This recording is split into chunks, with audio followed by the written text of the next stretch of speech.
প্রথম দিন গোপাসনাকে সেবা কিভাবে দেবে। তো যারা নতুন গোপাল সেবা করতে চাইছো তাদের জন্য আজকের ভিডিওটি আশা করছি কাজে লাগবে। তো প্রথম দিন তোমরা যেভাবে গোপাল সেবা করবে সেটা আমি ছোট্ট করে এই ভিডিওতে বলে দিচ্ছি। তো যেটা তোমরা করবে, প্রথম দিন যখন গোপাসনাকে বাড়িতে আনবে সেই দিন যদি প্রতিষ্ঠা করা সম্ভব হয় বা প্রতিষ্ঠা করে দেবে, আর যদি সম্ভব না হয় তাহলে যেটা করবে, পরের দিন সকালবেলা গোপালসোনাকে পঞ্চামৃত দিয়ে স্নান করিয়ে, আর যদি পঞ্চামৃত না থাকে তাহলে গঙ্গার জল দিয়ে স্নান করিয়ে নিও, তাহলেই হবে। আমি কিন্তু আমার গোপালসোনাকে গঙ্গার জল দিয়ে স্নান করিয়ে নিয়েছিলাম। তারপর গোপালসোনাকে যেখানে বসাবে সেখানে বসিয়ে ভালো করে গাটা মুছিয়ে দিয়ে সুন্দর নতুন পোশাক পরিয়ে, গয়না পরিয়ে, মাথায় ময়ূরের পেখম দিয়ে, হাতে বাঁশি দিয়ে, তারপরে আয়না দর্শন করিয়ে এবং তারপরে ভোগ নিবেদন করে দিও। তোমরা গোপালসোনাকে যে কোনো রকমের ভোগ নিবেদন করতে পারো, ফল, মিষ্টি বা হাতে তৈরি ভোগ নিবেদন করতে পারো, অথবা যদি কিছু না থাকে তাহলে শুধুমাত্র ঠাকুর ঘরে যা আছে সেটা দিয়ে গোপালকে সেবা দিতে পারো। গোপালসোনা কিন্তু মনের ভক্তিতেই সন্তুষ্ট হয়ে যান, সেরকম খুব বেশি কিছুর প্রয়োজন পড়ে না।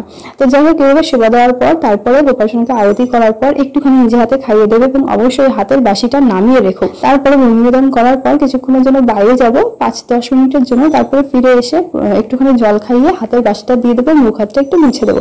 তো এইভাবে সকালে সেবা দেওয়ার পর বাকি সময়গুলোতে এইভাবে সেবা দিতে পারো। তোমরা তোমাদের সময় অনুযায়ী যতবার ইচ্ছে ততবারই সেবা দিতে পারো, 3 বার 4 বার 2 বার তোমাদের ইচ্ছা অনুযায়ী তোমরা সেবা দিতে পারো। তো যাই হোক, এইভাবে সেবা দেওয়ার পর রাত্রিবেলা গোপালসোনাকে সেবা দেওয়ার পর বা সন্ধ্যাবেলা সেবা দেওয়ার পর গোপালসোনাকে শয়নে দিতে হবে, এবং শয়নে দেওয়ার জন্য অবশ্যই গোপালসোনার জন্য একটা বিছানা রেডি করতে হবে। আর যদি তোমরা কিনে আনো তো সেটাও সম্ভব, তো কিনেও নিতে পারো, অনলাইন অফলাইন দুই জায়গায় পাওয়া যায় গোপালসোনার বিছানা। তো যাই হোক, ঘুমানোর আগে গোপালসোনাকে ভালো করে মুখ হাতটা মুছিয়ে দিয়ে, যদি ভারী পোশাক পরে থাকে পোশাকটা পরিবর্তন করে হালকা সুতির পোশাক পরিয়ে গোপালসোনাকে শয়নে দিয়ে দিও। তো এইরকম ভাবে প্রথম দিনের সেবাটা তোমরা সম্পূর্ণ করলেই বুঝতে পারবে, আর যত সেবা করবে ততই তোমাদের অভিজ্ঞতাটা বাড়বে। ভিডিওটি যদি ভালো লাগে তাহলে একটা লাইক করে দিও। ধন্যবাদ। রাধে রাধে।